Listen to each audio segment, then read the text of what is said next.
Good morning. सीधा सौदा के मंगलवार के एडिशन में आप सबका स्वागत है। क्विकली ग्राउंड रिपोर्ट हाईलाइट कर देता हूं। तो यूएस में कल थोड़ा सा फाइनली जो क्लोज हुआ वो फ्लैट से माइल्डली इन रेड। तो वो नैस्डैक फ्लैट था, लेकिन डाउ 1/4 1/3 फीसदी का दबाव था। तो हम जो डाइजेस्ट कर गए थे उससे तो कहीं ज्यादा कमजोरी थी। हम 180 190 पॉइंट डाउ फ्यूचर्स डाइजेस्ट करके चले गए थे मंडे को 3:30 बजे। हुआ क्या, 100 पॉइंट का दबाव। पर लकीली क्या हो रहा है, आज का डाउ फ्यूचर फिर तेजी दिखा रहा है। इस समय 100 पॉइंट के आसपास की मजबूती। तो जो डाइजेस्ट किया था उतनी ही तेजी अगर मैं फ्यूचर्स को भी एडजस्ट कर लूं तो यूएस में है, और एशिया कुछ बेहतर परफॉर्म कर रहा है। तो जितना डाइजेस्ट कर रहा था उतनी तेजी। तो एसजेएक्स निफ्टी एकदम एक फ्लैट ओपनिंग के आज मंगलवार के दिन इंडिकेशंस देता हुआ। लेकिन ये तो ग्राउंड रिपोर्ट है। पिच के पता नहीं जी, क्रिकेट में ग्राउंड देखते हैं और खासतौर पे पिच देखते हैं। हॉकी का मुकाबला होता है तो क्या देखते हैं ग्राउंड में यार? घास देखते हैं क्या कितनी है? नहीं, अब आजकल तो टर्फ पे होता है। अब घास कहाँ, घास पे खेलने वाले दिन गए। इंटरनेशनल मैच होते हैं टर्फ पे, और इसीलिए जो है प्रैक्टिस आपको टर्फ पे उसमें कुछ देखने की जरूरत ही नहीं है ना, बिल्कुल। उधर तो कुछ इसका मतलब नहीं है। टर्फ पे जो मैच इस समय मैच जो हो रहा है तो उसमें धूप कहाँ से उसका फर्क पड़ता है क्या? किसका? हाँ, धूप का फर्क पड़ता है क्या? फिर आंख में ना चौंधिया है, ऐसा भी नहीं है ना? नहीं, ऐसा कुछ नहीं है। अभी देखो 2-1 से हम लोग आगे बढ़ चुके हैं। टेंशन ही नहीं है जो पीछे, मतलब जो बस। हाँ, और हमें लगता है कि बस अब ऐसे ही अभी तो चलता रहेगा। 2 और करेंगे हम लोग, कम से कम 2 गोल और होंगे कम से कम। अच्छा, नहीं, चलिए हम लोग लौटते हैं मार्केट तरफ। मैच हमारे सामने लगा हुआ, इसलिए बार इधर उधर जा रही है। इंडियन पिच जो है अब वो क्रेडिट पॉलिसी की तरफ उसकी नज़र है, और जो रिजल्ट सीजन चल रहा है उसकी तरफ है पिच हमारी। लेकिन अगर आप बाहरी मौसम से प्रभाव देखेंगे तो यूएस मार्केट बहुत ही ठंडा थका हुआ मार्केट था कल। कोई नया जोश उसमें दिख नहीं रहा था। हाँ, ब्लेजिंग इन डिस्गाइज ये कह सकते हैं कि क्रूड $73 पे फिर गिर गया है। तो उसका क्या हमको कुछ सेक्टर्स को फ़ायदा हो सकता है, ये क्वेश्चन मार्क रहेगा। रीज़न ये है क्योंकि जो जिस कारण से गिरा है वो कारण बहुत अच्छा नहीं है। रिकवरी पे क्वेश्चन मार्क है, इसलिए गिरा क्रूड। तो मुझे लगता है कि मिक्स पिच आप कह सकते हैं यहाँ पे। लेकिन आपके पास जो ये अनलॉकिंग हुई है महाराष्ट्र में, मुंबई में, तो यहाँ पे बहुत सारे सेक्टर्स और स्टॉक्स ऐसे होंगे जहाँ पे आज चौके छक्के लगेंगे। तो मुझे लगता है कि तेज़ी का रुझान उस लिहाज से रहेगा। इसीलिए हमने आज बॉलिंग के बजाय बैटिंग पे फोकस किया। हाँ, नहीं, बैटिंग पे लार्जली फोकस, मतलब खरीदारी पे लार्जली फोकस है। लार्जली इसलिए कह रहा हूं क्योंकि कुछ सेल कॉल्स भी आपको मेरी टीम में आगे नजर आएंगे। तो स्टॉक स्पेसिफिक एक्शन को टैप करने का मन। शुरुआत करी थी महिंद्रा एंड महिंद्रा के साथ। तो ऑटोज में स्टॉक आउट परफॉर्मेंस आपको महिंद्रा एंड महिंद्रा में नजर आएगा। 950 के साल के हाईज के सामने 750 पे तो वैसे ही खड़ा हुआ है। तो ऑफ हाईज ये इस समय कामकाज करता हुआ, मेरे ख्याल से ऑटो सेल जुलाई की जो थी वो 42,000 के आसपास की व्हीकल्स, जबकि हमारा आवाज का इंटरनल अनुमान था 35-36 हजार के आसपास का। तो अनुमान से कहीं बेहतर। वैसे on the face of it तो वैसे ही 90% का साल दर साल जम था, पर वो लोग कहेंगे भाई पिछला बेस वाला ठंडा साल था तो वो ठीक है। लेकिन बाजार एक्सपेक्टेशन से बहुत अच्छे आंकड़े थे, इसीलिए मुझे लगता है महिंद्रा एंड महिंद्रा को रेडार पे रखेंगे। वो हो सकता है रूरल पुश जो तगड़ा मिला है इस पे ज्यादा रिफ्लेक्ट होता है इसकी यूटिलिटी व्हीकल्स पे, तो इसीलिए थोड़ा रेडार पे रखेंगे। महिंद्रा महिंद्रा के आंकड़े अच्छे। दूसरी दिग्गज कंपनी जिसमें खरीदारी करने का मन वो है अदानी एंटरप्राइजेज। अब अदानी एंटरप्राइजेज इसीलिए क्योंकि एक तो ऑफ हाइस 1700 के साल के हाई, वहां से कामकाज हो रहा है 1425, 1430, 40 के जोन्स पर। अदानी एंटरप्राइजेज का जो आर्म है मच टॉक्ड अबाउट, वो अदानी विल्मर, जिसमें अदानी ग्रुप का 50% और मेरे ख्याल से विल्मर ग्रुप का 50% स्टेक है। इन्होंने कल सेबी में आईपीओ लाने के लिए डीआरएचपी फाइल कर दिया है। तो अदानी अलमार में वैल्यू अनलॉक की तैयारी। Adani enterprises of high trade कर रहा था। अच्छा मूव, अदानी ग्रुप बहुत तगड़ा मूव दिखा चुका है। अच्छे मूव के बाद तगड़ा कंसोलिडेशन था। अब ये किकर के तौर पे एक न्यूज आती है, मुझे लगता है शायद एक अच्छा आउट परफॉर्मेंस स्टॉक यहां से डिलीवर करे।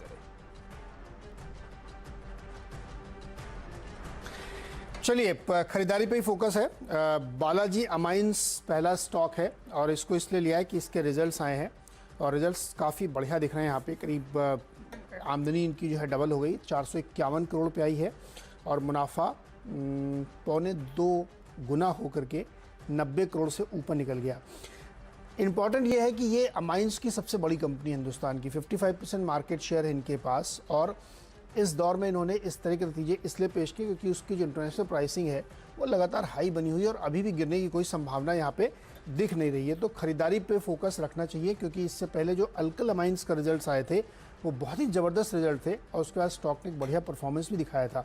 तो अमाइंस की यही 2 कंपनीज़ हैं, और बालाजी अमाइंस को थोड़ा कम वैल्यूएशन मिलता है अदर बिजनेस की वजह से, लेकिन नतीजों के आधार पर मुझे लगता है कि स्टॉक में एक फिर से रैली बननी चाहिए। अगला स्टॉक है वीएटेक वाबाग। इसको इसलिए लिया है क्योंकि इनको एक बड़ा ऑर्डर मिला है, बहुत ही सॉलिड है, और उसकी वजह से इसमें एक अच्छी तेज़ी बन सकती है। ऑयल एंड गैस सेक्टर से इनको ये ऑर्डर मिला है, और जिसकी वैल्यू करीब करीब $16.5 करोड़ है। तो हमें लगता है कि इस वजह से इसमें एक अच्छी तेज़ी बननी चाहिए। बहुत दिन बाद 1200-1400 करोड़ का इनको एक ऑर्डर मिला है, तो वीएटेक वाबाग में खरीदारी करके चलना चाहिए। ओके, हवाटेक वाबाग बढ़िया ऑर्डर था, मुझे भी पसंद आ रहा था, लेकिन नीरज जी के पास था। अच्छा, कुछ सेल कॉल्स, उसमें पहला तो सबसे बड़ा डिसअपॉइंटमेंट पीवीआर को लेकर, या मल्टीप्लेक्स। पीवीआर वायदा में हम लोग सिर्फ वायदा अलाउ करते हैं सेल करने के लिए, इसीलिए पीवीआर। अब महाराष्ट्र की अनलॉक गाइडलाइंस लंबे इंतजार के बाद, लंबे इंतजार इसलिए कह रहा हूं, पिछले हफ्ते के एंड में एक्सपेक्टेड था आ जाएंगी, आई इवेंचुअली कल। अनलॉक गाइडलाइंस में डिसअपॉइंटमेंट है मेरे ख्याल से तमाम इंडस्ट्रीज के लिए, खासतौर पे सिनेमा घर, क्योंकि दिल्ली में जब 50% कैपेसिटी के साथ खोला था तो बड़ा ऑब्वियस लग रहा था कि महाराष्ट्र भी उस तरफ बढ़ेगा। महाराष्ट्र ने तो बिल्कुल ही मना कर दिया कि भाई सिनेमा घर नहीं खुलेंगे, और जो खुल रहा है उसमें भी इफ्स एंड बट्स हैं, जो इंपॉर्टेंट ज्योग्राफिकल पॉइंट्स हैं। पुणे और 10 और डिस्ट्रिक्ट, वो तो अभी भी जहां थे वहीं रहेंगे लेवल 3 पर। मुंबई मेट्रोपॉलिटन रीजन या मुंबई सबर्ब्स और थाने, इनकी डिजास्टर मैनेजमेंट अथॉरिटीज अपना अपना कॉल लेंगी, लेकिन ब्रॉडर गाइडलाइन सामने आ चुकी हैं। डिसअपॉइंटमेंट है मुझे लगता है अक्रॉस इंडस्ट्रीज, उस तरह का अनलॉक नहीं जैसा स्ट्रीट एंटिसिपेट कर रहा था, या जिस तरह से हेल्थ मिनिस्टर साहब के बीच में स्टेटमेंट्स आए थे। तो पीवीआर तो सेल है, कोई रिस्पाइट नहीं इस इंडस्ट्री के लिए, 1385। और डर अब यह है कि जब महाराष्ट्र में सिनेमाघर नहीं खुले तो जो स्लेट की हम लोग बात करते हैं हिंदी मूवीज की, वो और फर्दर डिले होंगी। अगर आपको बड़े पर्दे में खोलनी और मुंबई में नहीं खुल रहा है तो धंधा है नहीं, इसीलिए वो डिले होगी स्लेट फिर से। ये वैसे डिसअपॉइंटमेंट अगर आपने दिल्ली में खोल लिया तब भी। आरबीएल बैंक एलिवेटेड स्ट्रेस है, बैलेंस शीट पे उसका इंपैक्ट दिख रहा है, Q1 के रिजल्ट्स खराब हैं। और मुझे बहुत अच्छा लगा, हमारे एनालिस्ट का एक कोट आया था नंबर्स पे, इसका नंबर कह लीजिए, आईडीएफसी फर्स्ट बैंक का नंबर कह लीजिए, सब मतलब कि लड़का तो हीरा है, हीरा। वो आपको शोले मूवी में अमिताभ बच्चन जो धर्मेंद्र को डिस्क्राइब करता है, वो एकदम एप्ट है कि वो लड़का हीरा है पर ये खामी है, पर ये खामी है। वैसे ये नंबर सब गड़बड़ा जाते हैं सब कुछ अच्छे के बीच में। बैंक ऑफ महाराष्ट्र, मैंने सरकारी बैंक्स पे कल फोकस करने को कहा था, सरकारी बैंक पे बैंक ऑफ महाराष्ट्र रेड आप रखेंगे। ईयर हाई से ऑफ हाई ट्रेड करता हुआ, और यहां पे रेटिंग का बढ़िया अपग्रेड आता हुआ इकरा की तरफ से, तो मुझे लगता है अच्छा रेटिंग अपग्रेड, भरोसा बढ़ रहा है इसके फाइनेंशियल्स को लेकर। मॉनसून सेशन अंडरवे है पार्लियामेंट का, प्राइवेटाइजेशन स्केड्यूल्ड में नहीं है, पर आई एम श्योर मोदी सरकार जानी जाती है, तो जो सोच रखा है, ठान रखा है उस पर, वो खैर अपनी जगह होगा, लेकिन इस समय सिर्फ इकरा का अपग्रेड के चलते मुझे लगता है बैंक ऑफ महाराष्ट्र को ग्रेड आप रखेंगे। चलिए अगले स्टॉक्स मेरे जो है वो रिजल्ट्स पे आधारित है। नाहर पॉली का रिजल्ट देखिए आप, 86% की ग्रोथ हुई है रेवेन्यूज़ में और 46% की प्रॉफिट में। इस तरीके से इसी ग्रुप की दूसरी कंपनी नाहर स्पिनिंग 250% रेवेन्यू बढ़ के 750 करोड़ और 5 गुना प्रॉफिट बढ़ के, घाटा जो 25 करोड़ था वहाँ से बढ़ के 100 करोड़ का प्रॉफिट दिखाया है। तो जो टेक्सटाइल सेगमेंट है, चाहे वो पॉली टेक्सटाइल का हो या कॉटन टेक्सटाइल का हो, बहुत ही गजब की तेज़ी उन स्टॉक्स में देखने को मिल रही है। आप किसी भी स्टॉक को इस समय अगर देखेंगे टेक्सटाइल में तो एक बड़ी तेज़ी देखने को मिल रही है। इसीलिए 2 और कंपनियां हमने इसी सेगमेंट की शामिल कर ली। एक सतलज टेक्सटाइल में भी ध्यान रखिएगा, क्योंकि जो कॉटन बेस्ड फाइबर है उसमें बहुत ज़बरदस्त ग्रोथ इसलिए है क्योंकि चीन में जो उइगुर प्रांत है वहाँ पे बहुत सारे रिस्ट्रिक्शंस लगाए गए हैं, उसकी वजह से कॉटन प्राइसेस में सप्लाई साइड सा रिस्ट्रिक्शंस आया है। तो भारतीय कंपनियों को उसको बड़ा फ़ायदा मिलता हुआ दिख रहा है, तो इसलिए ये कंपनी ली। और हमारा डिपेंडेबल भी चूँकि उसी सेगमेंट का, इसलिए बताता हूँ, KPR मिल्स, ये बहुत ही बड़ी कंपनी है टेक्सटाइल की। और इसमें एक इंटरेस्टिंग बात बताऊँ, कम लोगों को पता होगा कि इनका एक साइड बिजनेस एथेनॉल का है, और वो बहुत बड़ा बिजनेस है। मतलब जनरली जो शुगर मिल कंपनीज का होता है उससे ज़्यादा बड़ा इनका अकेला वो है, जो कि इनका मेन बिजनेस नहीं है। तो मुझे लगता है केपीआर मिल पे लोगों को ध्यान रखना चाहिए। बहुत ही इंटरेस्टिंग स्टॉक है, बहुत ही इंटरेस्टिंग स्टोरी है। और चूंकि दोनों ही सेगमेंट, चाहे वो इथेनॉल ले लीजिए जो साइड बिजनेस है या जो टेक्सटाइल मेन बिजनेस है इनका, उसमें ग्रोथ आगे दिख रही। तो इन चारों शेयरों में इसीलिए खरीदारी की सलाह है। भैया रखिए नडार पे सेक्टर। कल नीरज जी ने सुबह ब्रोकरेज पकड़े थे। अरे क्या तेजी आ रही थी सारे ब्रोकरेजेस में, दिन भर चर्चा में हर जगह ब्रोकरेजेस ही थे। अच्छा, कैस्ट्रॉल इंडिया डिपेंडेबल के तौर पे डिपेंडेबल इसीलिए क्योंकि बहुत थकाता है ये स्टॉक वैसे परफॉर्मेंस के लिहाज से, लेकिन अब नंबर्स में ट्रैक्शन मोमेंटम लौट रहा है। तो वह 155 के साल क्या इससे ऑफ हाइस ट्रेड करता हुआ नंबर्स के बेसिस पे स्टॉक ले रहा हूं।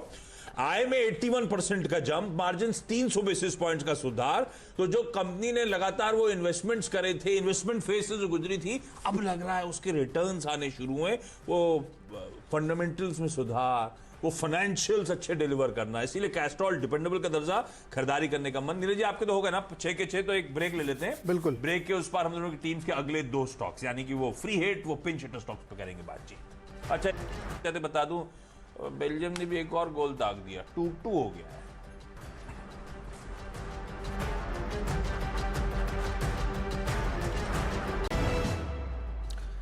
स्वागत है एक बार फिर से आपका। और बारी है फ्री हिट और पिंच हिटर्स की। फ्री हिट पे एनसीसी लिमिटेड है। इन्होंने एक अपडेट दिया एक्सचेंजेस को कि जुलाई महीने में इन्होंने करीब 1700 करोड़ रुपए के ऑर्डर हासिल किए हैं, जिसमें एक बल्क ऑर्डर है 732 करोड़ का, और उसके अलावा जो छोटे छोटे ऑर्डर्स हैं जो 730 करोड़ के अंदर ही सारे हैं।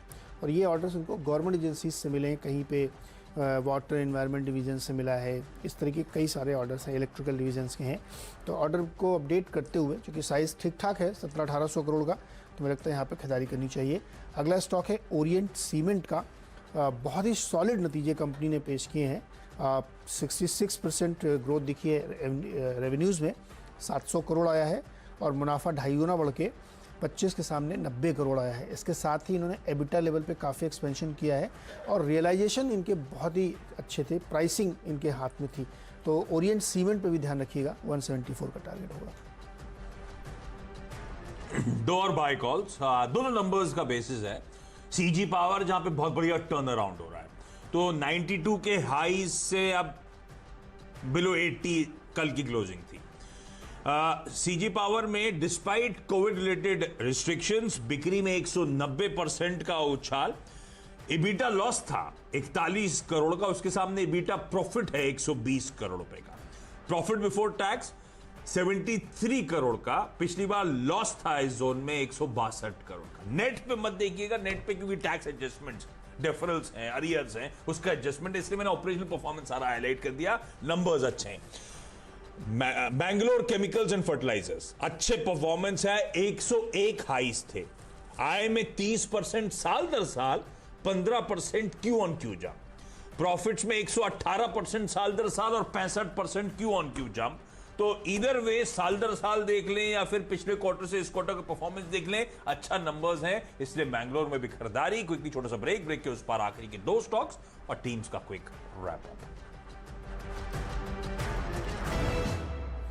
स्वागत है एक बार फिर से आपका। और अब आखिरी के 2 स्टॉक्स जो कि ओपनिंग की थीम पे हैं। मुंबई और महाराष्ट्र में जो अनलॉक की, ब्रेक द चेन की गाइडलाइंस आई है, उसमें ये कहा गया है कि अब देर शाम तक जो है दुकानें खुली रहेंगी। तो स्पेशलिटी रेस्टोरेंट और बारबेक्यू नेशन लिया है, क्योंकि अब ये 7 दिन खुलेंगे और देर रात शाम तक खुलते रहेंगे, तो इससे इनको फ़ायदा होगा। हालांकि जैसे आशीष ने कहा शुरुआत में कि पीवीआर बेचारे की किस्मत ख़राब है, मॉल्स अभी भी नहीं खुल रहे हैं, तो वो एक बड़ा अनफॉर्चुनेट है। एक बड़ी इंटरेस्टिंग बात देखिए, बॉम्बे की टेरिटरी फिल्म के लिए सबसे बड़ी टेरिटरी हिंदुस्तान की।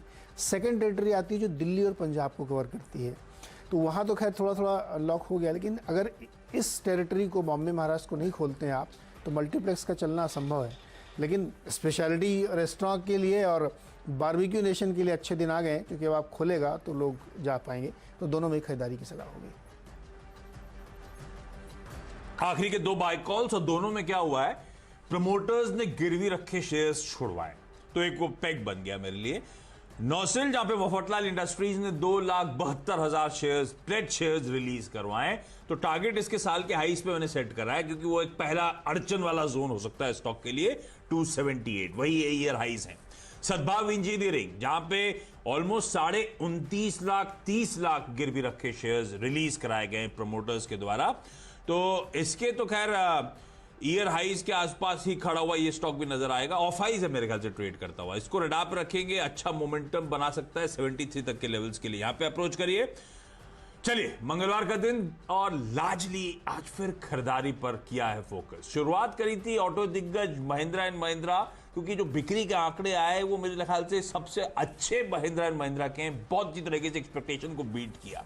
अदानी इंटरप्राइजेज, जहां पे अदानी विल्मर ने डीआरएचपी दाखिल कर दिया है, आईपीओ लाने की तैयारी, 50% हिस्सा इनका है उस अदानी विल्मर में। पीवीआर डिसअपॉइंटमेंट है, महाराष्ट्र की गाइडलाइन सिनेमा घरों को पूरे राज्य में नहीं खोलने वाली है, तो वो ब्रेक द चेन जो है उसमें दिक्कत, पीवीआर के लिए disappointment. RBL bank elevated stress, उसका इंपैक्ट बैलेंस शीट पे, हालांकि स्टॉक ऑफ हाई ट्रेड कर रहा है लेकिन अभी भी कमजोरी दिखानी चाहिए। बैंक ऑफ महाराष्ट्र सरकारी बैंक, खरीदारी करने का मन, रेटिंग अपग्रेड के चलते। कैस्ट्रॉल के अच्छे नंबर्स हैं, Q2 है कैलेंडर ईयर का इनके लिए, और स्ट्रॉन्ग मोमेंटम इन्होंने डिलीवर करा है। सीजी पावर, मैंगलोर केमिकल्स अच्छे नंबर, सीजी पावर तो बढ़िया टर्न अराउंड, और मैंगलोर केमिकल साल दर साल देखें, क्यू ऑन क्यू देखें, परफॉर्मेंस बढ़िया। नौसिल और सद्भाव इंजीनियरिंग दोनों में खरीदारी करने का मन, क्योंकि दोनों में प्रमोटर्स ने गिरवी रख के शेयर्स छुड़ाए। चलिए, मेरी टीम ने चलिए पूरी तरीके से खरीदारी पे ही फोकस है और कई सारी कंपनियों के बहुत अच्छे रिजल्ट्स आए, इसलिए उनको शामिल किया। बालाजी अमाइंस पहला स्टॉक है, बहुत ही शानदार नतीजे हैं और देश की नंबर 1 कंपनी है in terms of size amines की, और इसीलिए रिजल्ट के बाद हमें लगता है इसमें खरीदारी करनी चाहिए। वीएटेक वाबा को एक बड़ा ऑर्डर मिला 1250 करोड़ का ऑयल एंड गैस इंडस्ट्री से। नाहर पॉली के नतीजे बहुत बढ़िया, नाहर स्पिनिंग के नतीजे बहुत अच्छे, और इसीलिए टेक्सटाइल की 2 और कंपनी ली, सतलज और केपीआर मिल्स, क्योंकि टेक्सटाइल सेक्टर में धुआंधार तेजी चल रही है और रुकने का कोई नाम के संकेत भी नहीं दिख रहे हैं अभी। फ्री हिट के तौर पे एनसीसी लिमिटेड है, इन्होंने अपडेट दिया है कि पूरे जुलाई के महीने में इनको करीब 1750 करोड़ रुपए के ऑर्डर मिले हैं जिनको ये कंप्लीट करेंगे। ओरिएंट सीमेंट ने बहुत ही स्ट्रांग नंबर पेश किए हैं, प्राइसिंग, ऑपरेटिंग लेवल पे, प्रॉफिट, रेवेन्यू सब कुछ काफ़ी तेज़ी से बढ़ा है, तो हमें इसमें ध्यान रखना चाहिए। और अंत में 2 स्टॉक हैं जो अनलॉक की थीम पे हैं, स्पेशलिटी रेस्टोरेंट और बारबेक्यू नेशन, क्योंकि मुंबई में अब सब कुछ खुल गया है देर शाम तक, तो इनके लिए कारोबार बढ़ाना आसान होगा, इसलिए इसमें खरीदारी कर सकते हैं।